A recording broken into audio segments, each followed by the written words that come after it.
Good morning. This is Neil Paulimus. I'm happy to see you all here today for the second in our series of winter webinars. Today's topic is one that has interested me for quite a while because I have encountered the type of data that we'll be talking about today when I was doing some consulting for a number of different companies. It has to do with modeling zero-inflated count data. That is basically data consisting of counts where the standard sort of distributions fit pretty well except for the zeros. Okay, where the data that you're looking at has a lot more zeros than the simple probability distributions or regression models or whatever could easily handle. So it is a practical problem, and I was happy to be able to get some routines into Statgraphics 19 to handle that sort of data. Okay, now, as always, I invite you to submit any questions as we go through this webinar. I'm going to try to keep it relatively short, between a half an hour and 45 minutes, depending upon how talkative I get, in order to leave some time for questions. Okay. Well, let's go ahead and talk about zero-inflated distributions. Now, zero-inflated distributions arise when the count data you're working with has more zeros than you would expect based upon a typical discrete distribution, a typical Poisson, negative binomial, geometric distribution or whatever.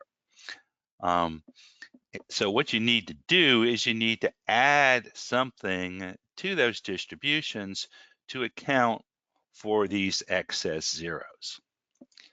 Now, as I was preparing the webinar, I looked around the internet to see what sort of examples I could find, and I came across several of them. One article I looked at talked about the number of days a student is absent from school. Turns out there are a lot of students that are never absent. So you get lots and lots of zeros there. Another interesting example was the number of fish caught by visitors to a state park.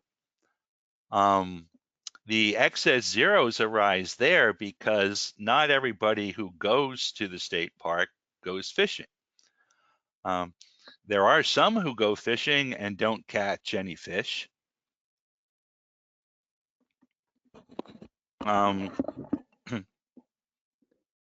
And on the other hand,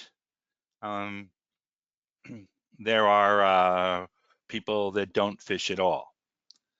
So what you find is you find a lot of excess zeros caused by the fact that some people don't fish. Other examples would be the number of times a machine fails each month, or the number of defects in samples from a production line. Okay, those are all typical examples where you might get a zero-inflated distribution. Okay, now zeros are often caused by two separate phenomena. They're sometimes referred to as true zeros and excess zeros. Okay. I just got a message from a couple people indicating that there are some audio problems. Can someone else respond and tell me if you're having a problem with the audio? This happened once before and I thought we had straightened it out.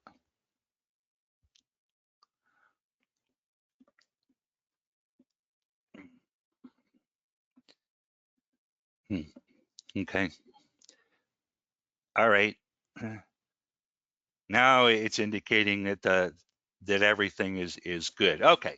Thank you all for responding and letting me know, because it's no good to have a webinar if you can't understand what I'm saying. Anyway, the data we're going to look at to begin with is going to be a sample of 3,600 observations.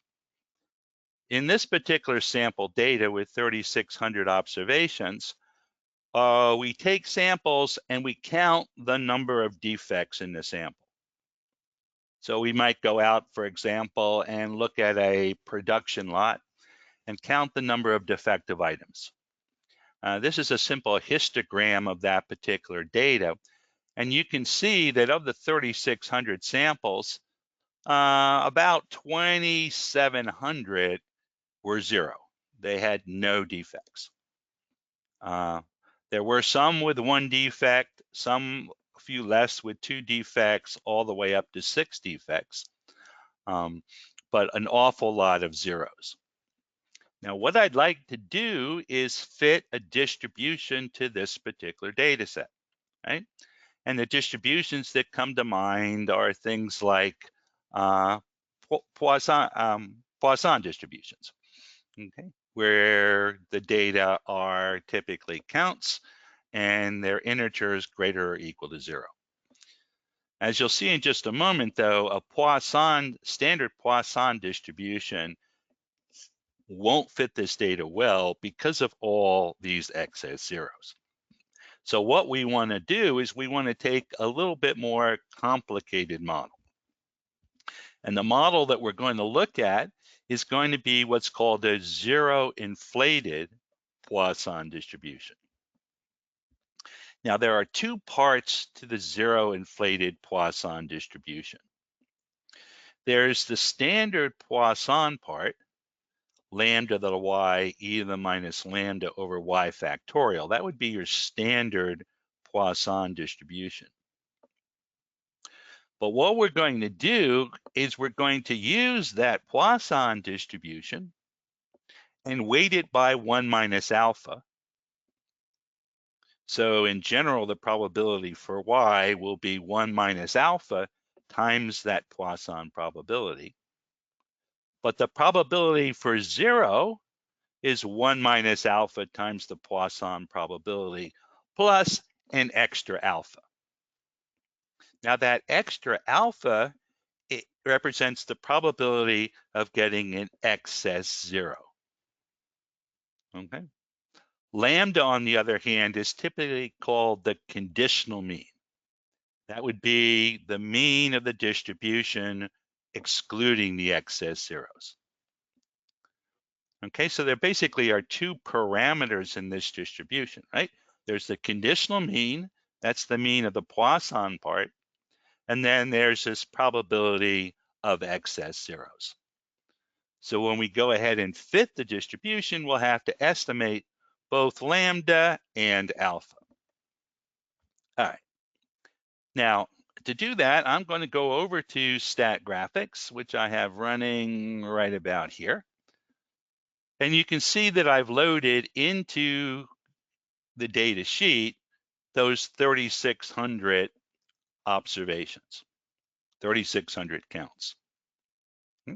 To fit the distribution, I'll go to Describe on the top menu, Distribution Fitting, Fitting Uncensored Data.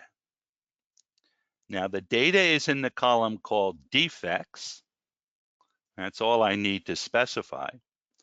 And then on the next screen, I have to tell it what distributions I want to fit. Well, I don't want to fit a normal distribution.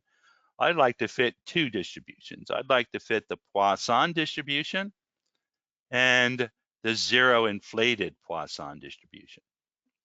Okay, these two are new, incidentally, the zero-inflated Poisson and the zero-inflated negative binomial. They were added to version 19 for the specific reason that I'm talking about now. Okay, so let's fit those distributions.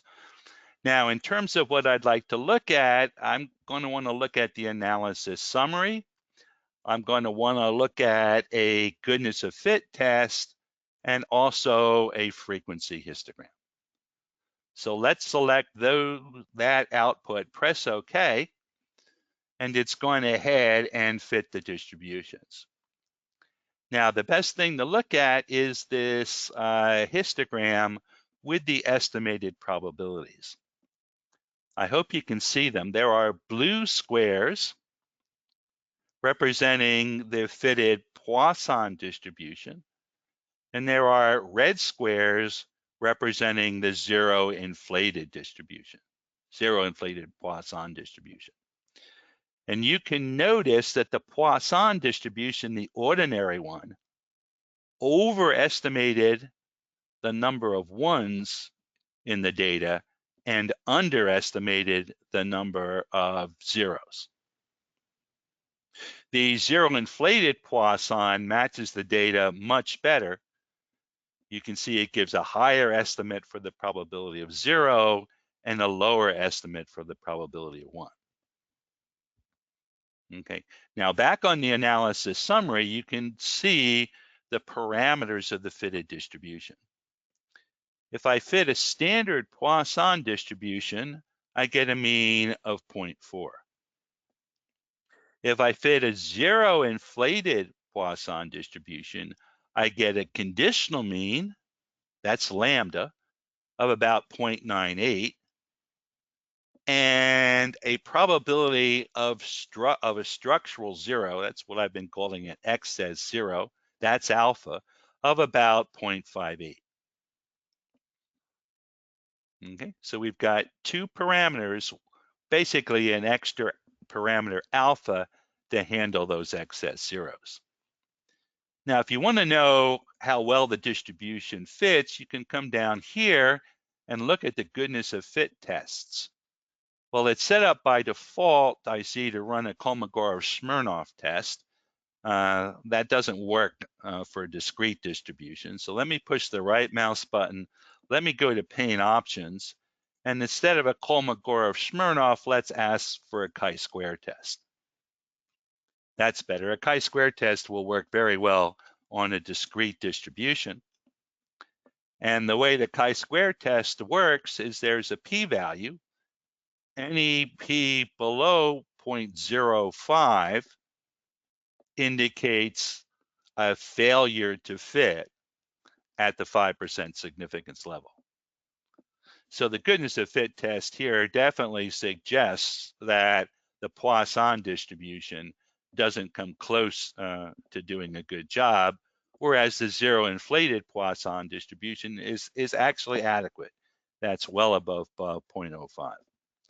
So by adding that one simple term into the Poisson distribution, you see, and by adding that, oops, there it is, that alpha that only applies, of course, for the zeros, we're able to get a much better fit to this type of data. And, you know, if we were working with fish, alpha could be the number of people that came to that state park and didn't go fishing. Whereas the Poisson distribution shows the distribution of fish caught by those people that did go fishing. So it's a nice model in terms of handling data where you have these extra zeros. Okay, well, that's fairly simple, right? We have a zero-inflated Poisson where we add another alpha. But let's make this more interesting. Let's now take this zero-inflated distribution and use it in a regression situation. What I want to do now is I want to go ahead and fit a regression model where the dependent variable now is going to be a count, and it's going to potentially have excess zeros. Now, in previous versions, before version 19, we had a number of procedures for doing count regression. We have a Poisson regression, we have a negative binomial regression, right? But like the Poisson distribution itself, there was nothing to allow for excess zeros. What we added to version 19 was a zero-inflated count regression. The zero-inflated count regression fits a regression model where y, the dependent variable, has potentially excess zeros. Now, when I put this procedure together, initially I looked again around the internet for an interesting example, and I found one that had to do with PhD candidates in a biochemistry department. Well, in many biochemistry departments. The data set, and this is the data set we're going to look at, is shipped with Statgraphics, and it's called biochemists. Now, the dependent variable, the y variable, is going to be the number of articles that a particular PhD student published in the last 3 years. And as you can imagine, there's lots of zeros. Not every PhD candidate is going to be publishing articles. Some are, but not all of them. The possible predictor variables, the X variables, are going to be gender. Are they male or female? Their marital status. Are they married or are they single? The number of kids they have, aged 5 or younger. The prestige of the department in which they're studying. And finally, the number of articles published by their mentor in the last 3 years. Okay, so those are going to be the X variables. And what I'd like to know is how those X variables affect the number of articles that a PhD candidate publishes. Okay, now let's take a look at the types of models that we could use. When we're doing zero-inflated regression, Statgraphics is going to provide 2 basic types of models. The first is going to be the zero-inflated model. This is the natural extension of that zero-inflated Poisson distribution, where there are 2 components. There's a count component, right? That's like the Poisson or negative binomial part. And that describes the distribution of counts, zeros, ones, twos, and so forth, true zeros. And then there's the zero component. That's like that alpha, remember? Where it's really a binomial distribution being used to describe the probability of getting excess zeros. Now, there's another type of model that can be fit as well. We're not going to do that today, but the same procedure in Statgraphics lets you fit it. It's called the hurdle model.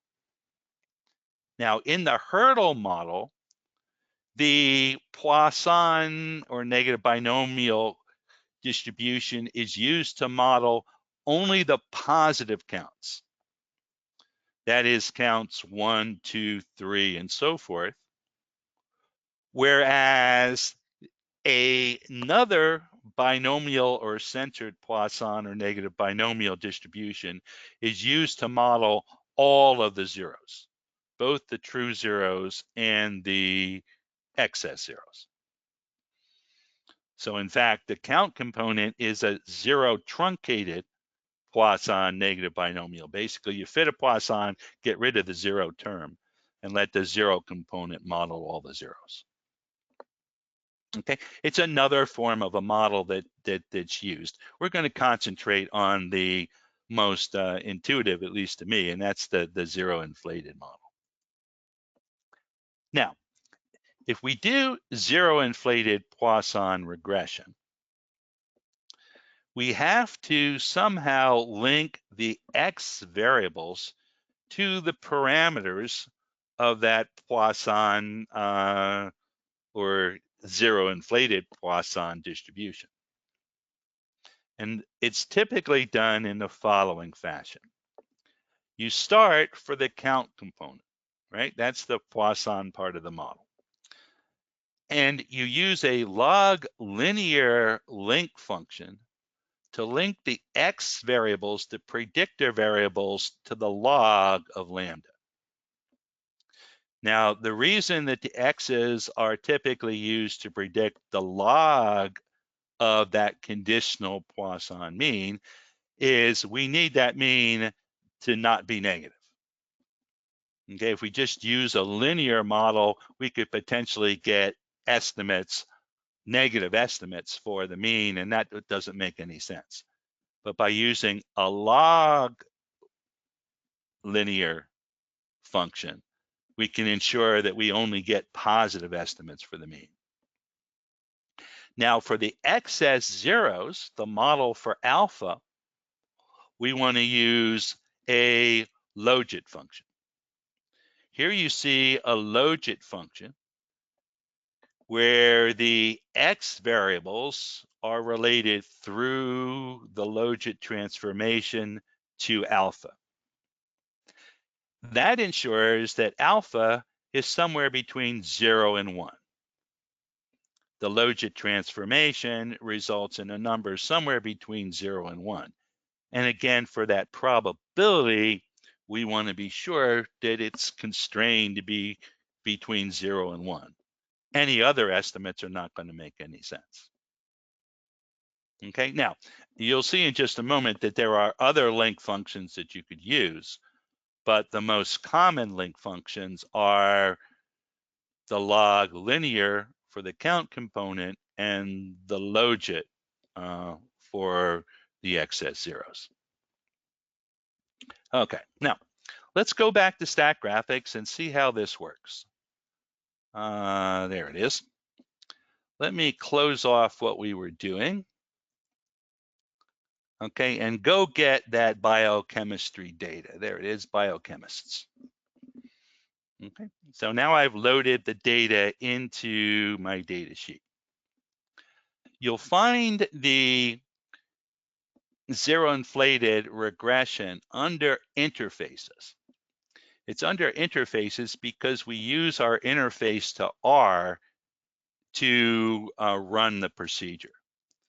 So I'll go to interfaces to the R section, and under regression analysis, you'll see zero-inflated count regression. Okay, now the dependent variable is articles. That's the number of articles that a PhD candidate published in the last 3 years. I guess biochemists published lots of articles. There are 2 categorical factors: gender and marital status. There are 3 quantitative factors: kids, department, and mentor. So this particular procedure will, if you have categorical factors, automatically set up indicator variables to handle the levels of the categorical factors. Okay. Now, on the next screen, I need to tell it which of the X variables I want to use to predict the count component and which variables I want to use to predict the excess zeros. Now, I'm going to use all the variables in both of the components initially, but it could turn out, of course, that certain X variables affected that Poisson part of the model and other variables affected the number of excess zeros. But since I don't know anything yet, I'm going to put all the X's in both parts of the model. Now, there are certain options. I could include quadratic effects for the quantitative variables, at least, squared terms. I could include 2-factor interactions if I wanted. And for the categorical factors, I could indicate that some were nested within others. Okay, for the moment, though, I'm going to leave all those off and just press OK. Now, the next thing you'll see is an analysis options dialog box. The first thing you need to specify is basically, are you going to use the zero-inflated model, or are you going to use the hurdle model? Okay. In either case, you also need to tell it what distribution you want to assume for the counts. Will it be Poisson? Will it be negative binomial? Or will it be geometric? Most common is Poisson, and that's what we're going to use here. And likewise, we're going to use the zero-inflated regression. We also need to pick the link function for the counts. Okay. Now, in a case of Poisson regression, the link function, the link function for the counts is always log linear. Here, we specify the link function for the zeros, right? And there are a number of different choices, including probit and other link functions. But again, logit is most common.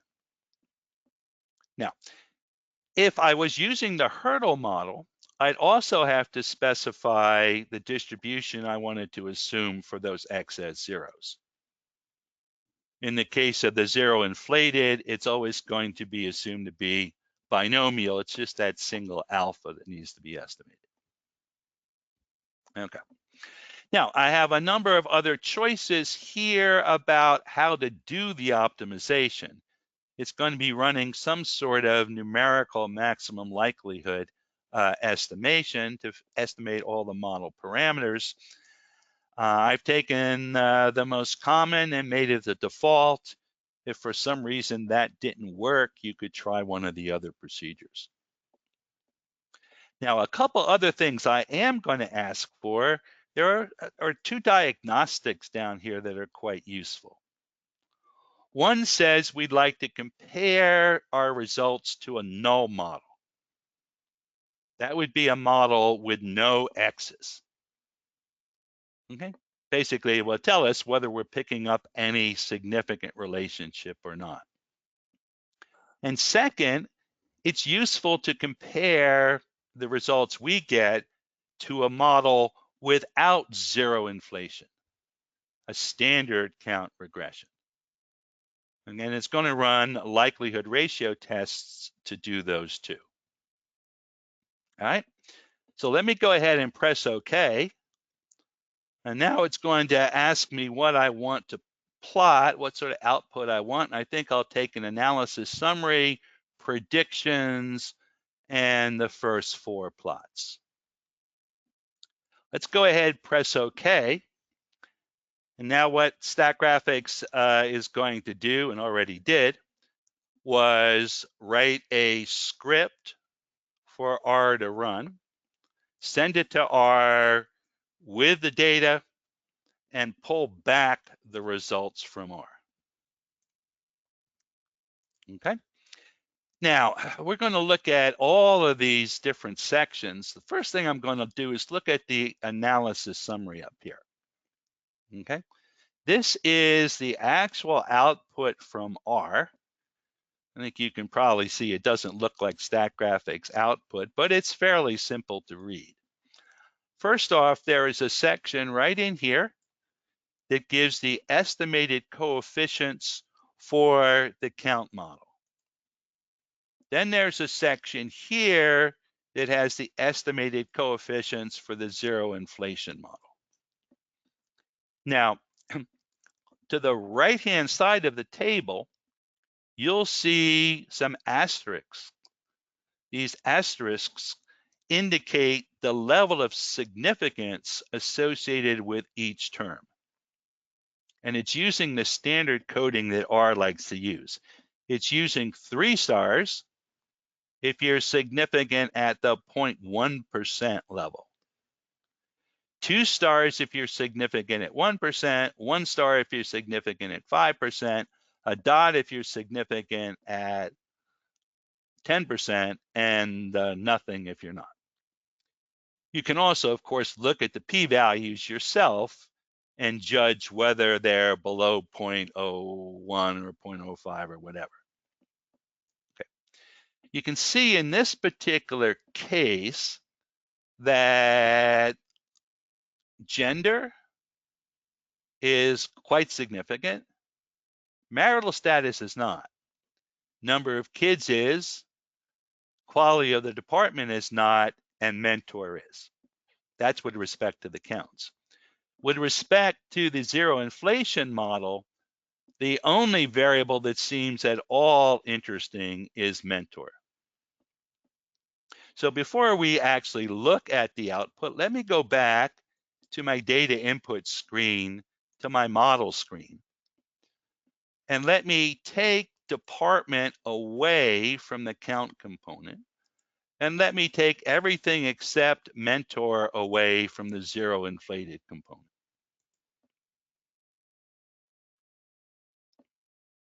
Okay. Yeah, here we go. Now, I knew, incidentally, that because I've done this before, that status would turn out to be significant once I took department out. So you can see that in this case, all four of the variables I left are statistically significant for the count model, and mentor is not. Now, it's interesting, incidentally, to look at the coefficients here. There's a coefficient on what R calls gender male. What that is, that's an indicator variable that it's set up, which is 1 for a male and 0 for a female. The estimated coefficient is 0.2, indicating that a male would tend to publish 0.2 articles more than a female, everything else being equal, according to the model. The coefficient on marital status, it's an indicator variable, which is 1 if a person is single, is minus 0.13.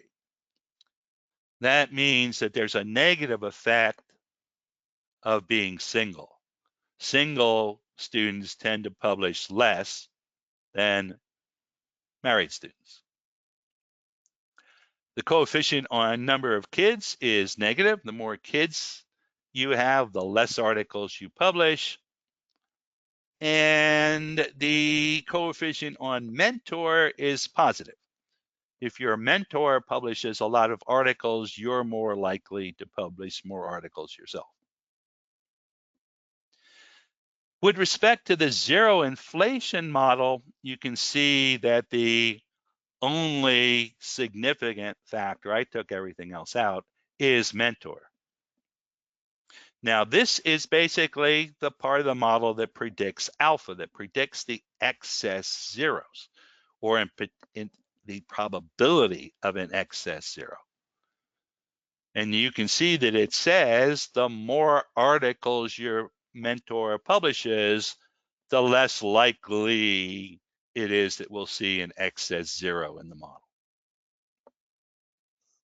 All of those parameters make sense. They'll make more sense also when I plot these things out for you. Now, before I do that, though, I want to show you the two diagnostic tests. The first diagnostic test is down here. It compares, oops, I lost it. It compares the results to a model with only a constant. Do you see that? And the p-value of interest is right down in here. Very, very, very small. That indicates that the model is significantly better than a model with no predictors. I'd be wasting my time if I didn't get a good result there. Of perhaps more interest here is the Vong Z statistic, which compares the model I have now to a model with no zero inflation. Okay, and the small p-values here, they're quite small, all indicate that my model is significantly better than one with no zero inflation. Okay. Well, let's look at some of the plots, because I think if we look at the plots, it'll help you see the results of this analysis. The first thing I'd like to look at is the probability distribution. This shows the estimated probability distribution for number of articles published by a student at various combinations of the X's. Now, this is more interesting if I go to pane options and ask it to plot versus mentor. And I think I'll ask to see married males with one kid coming from a department with sort of a pretty good rating. Okay. This is a little bit more interesting plot. What you see here are 3 zero-inflated Poisson distributions. The Poisson distribution appropriate for married males with one kid coming from a department with a rating of 3. The blue line is for a mentor if their mentor doesn't publish at all. The red line is sort of for a mentor that publishes quite a bit, but not as much as the purple one. The purple one, that mentor has published 77 articles. That's quite a few. Anyway, you can see, particularly for mentors equals 0, the zero inflation component, right? The others, the purple one, the red one, they look pretty similar to Poisson distributions. But when the value of mentor goes down to 0, there are quite a few excess zeros. Okay. Now you can plot this probability distribution out at any combinations of the predictive variables if you want. This one I thought was particularly interesting. Now, some of the other graphs that are interesting, we have here a means plot. This shows the mean number of articles published by married versus single males, right, with one kid.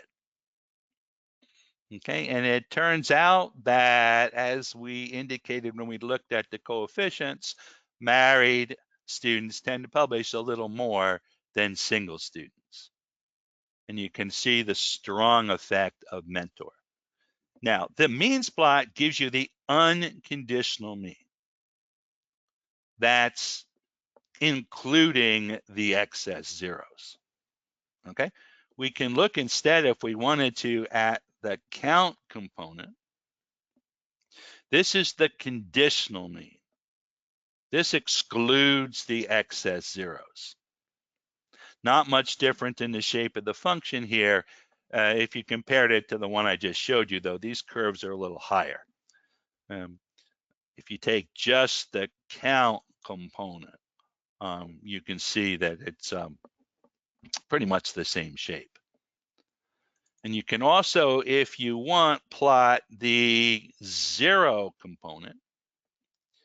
And since nothing has any effect on the excess zeros other than mentor, the married and single line are right on top of each other. Now, I did notice one thing I'll be fixing later this afternoon in this zero-inflated count regression, and that's the Y label.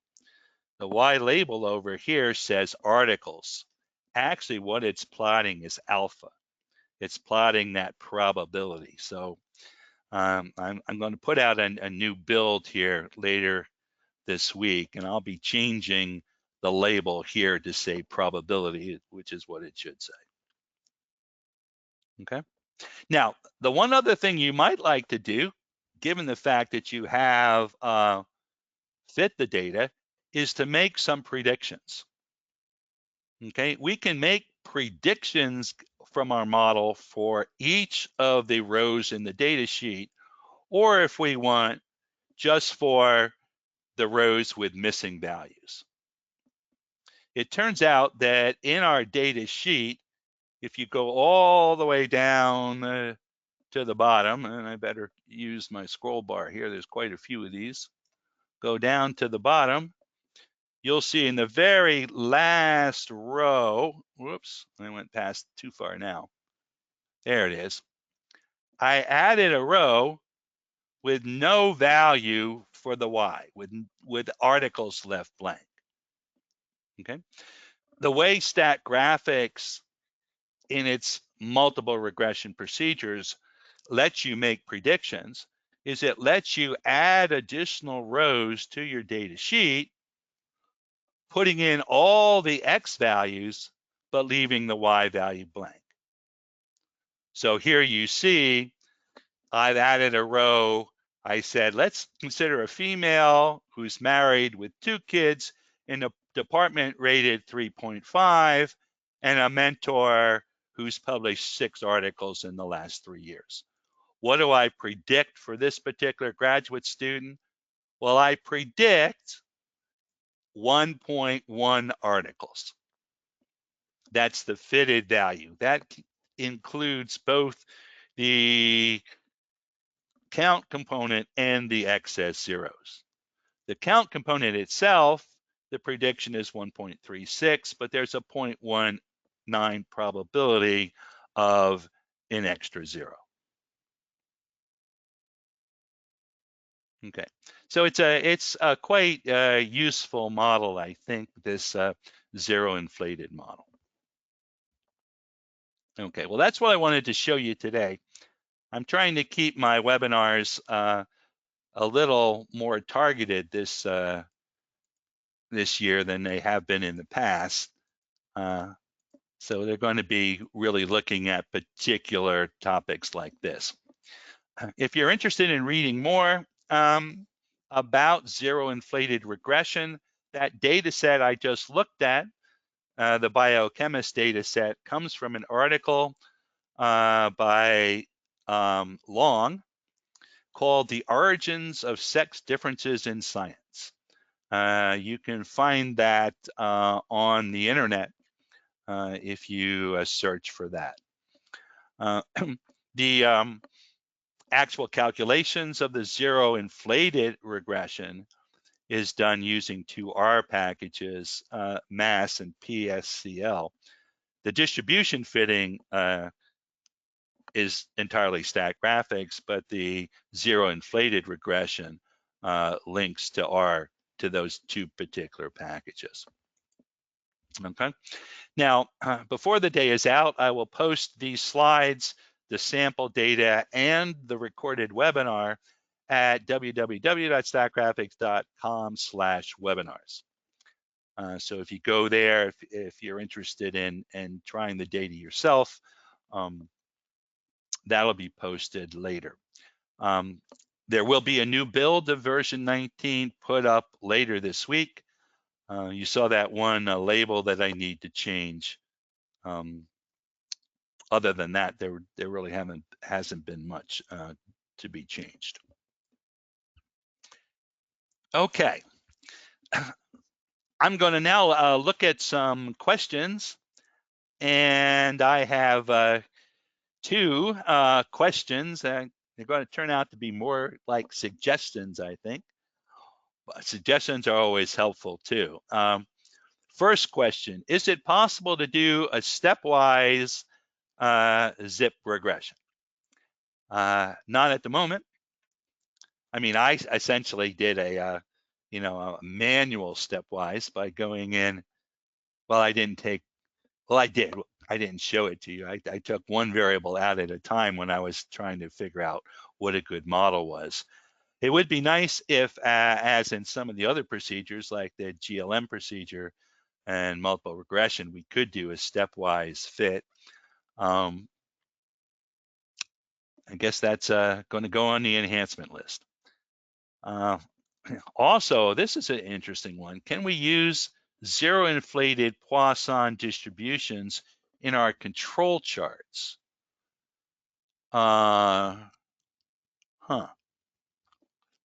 Not currently, but that would also be an interesting enhancement.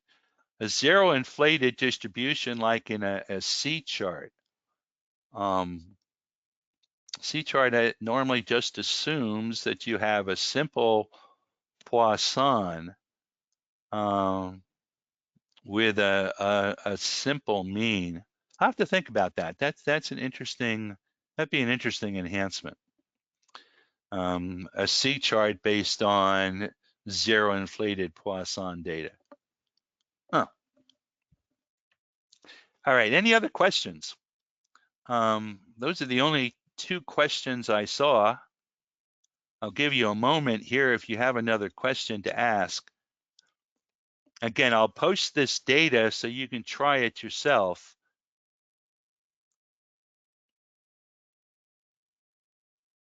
Well, I don't see any other questions coming. In that case, let me put this back here. All right, I don't see any other questions. In that case, thank you all for coming. I will let you know when the next webinar is going to be. I'm going to try to do it in about 2 weeks, I think, early March.